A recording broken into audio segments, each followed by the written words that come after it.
Hoje é sábado, dia 28 de setembro do ano do Senhor de 2024.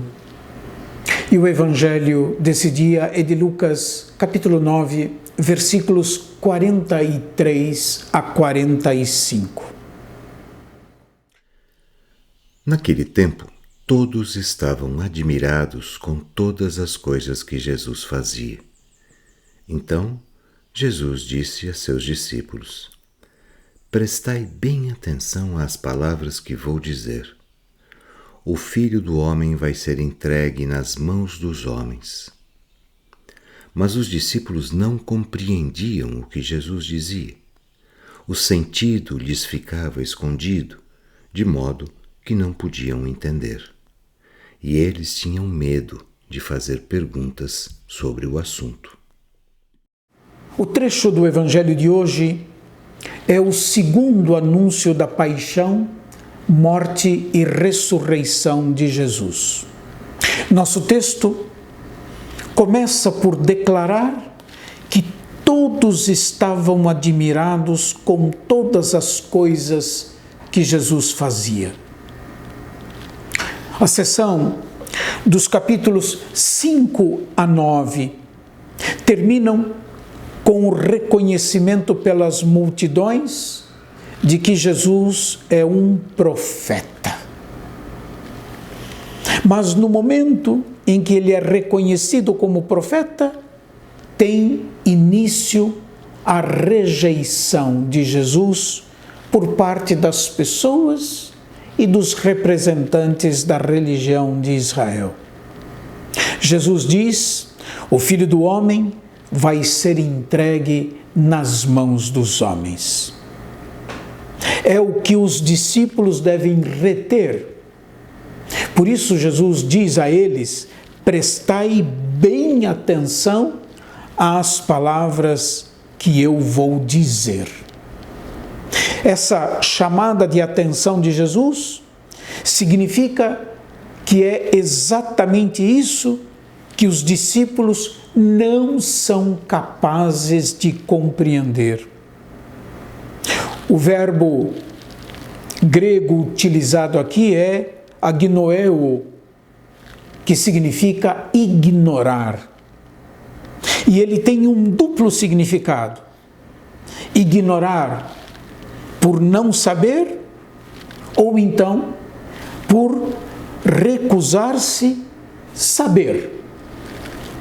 O narrador se encarregou de dizer que eles ignoravam não porque eles rejeitavam, mas porque o sentido das palavras de Jesus lhes estava provisoriamente velado.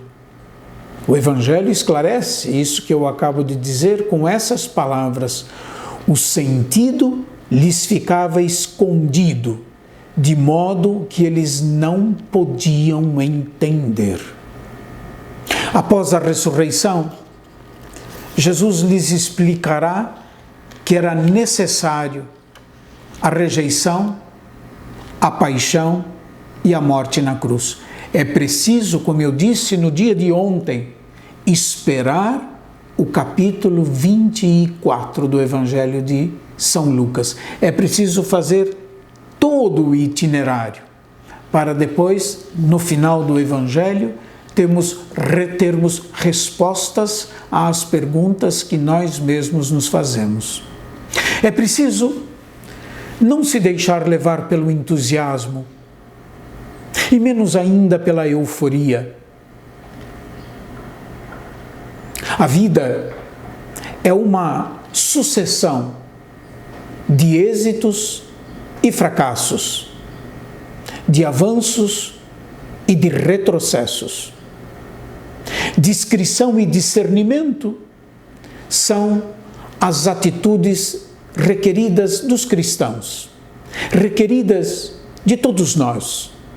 A admiração das pessoas por tudo que viam e ouviam do que Jesus fazia não pôde ser para os discípulos uma tentação, ou melhor, não pode ser para os discípulos uma tentação que os disperse da novidade do messianismo vivido e revelado por Jesus.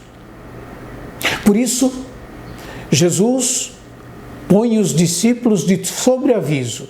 Cito de novo o versículo: prestai bem atenção nas palavras que eu vou dizer. Talvez, trocando em miúdos, a gente diz: não se engane. Não se engane. É preciso olhar em profundidade para o que Jesus faz e ensina. É preciso ouvir de verdade o que ele ensina aos seus discípulos. É necessário não se deixar iludir pelas aparências, nem se deixar seduzir pelo sucesso que cega e põe em risco a qualidade de nossa escuta. É preciso não se deixar iludir pelas aparências, nem seduzir pelo sucesso. Jesus busca prevenir os discípulos contra qualquer tipo de equívoco no que diz respeito à sua missão ou ilusões ligadas à sua pessoa. Os discípulos não compreenderam ou não podiam compreender e, quem sabe, não queriam compreender, não queriam admitir o Messias servidor e sofredor que Jesus era. A incompreensão dos discípulos mostra que eles, até certo ponto, partilhavam com seus contemporâneos de uma ideia de Messias que não se coadunava com o que se realizava em Jesus de Nazaré, através dos seus gestos e das suas palavras. A ideia de um Messias que tivesse que passar pelo sofrimento e a morte não estava contemplada na esperança messiânica de Israel. A comunidade primitiva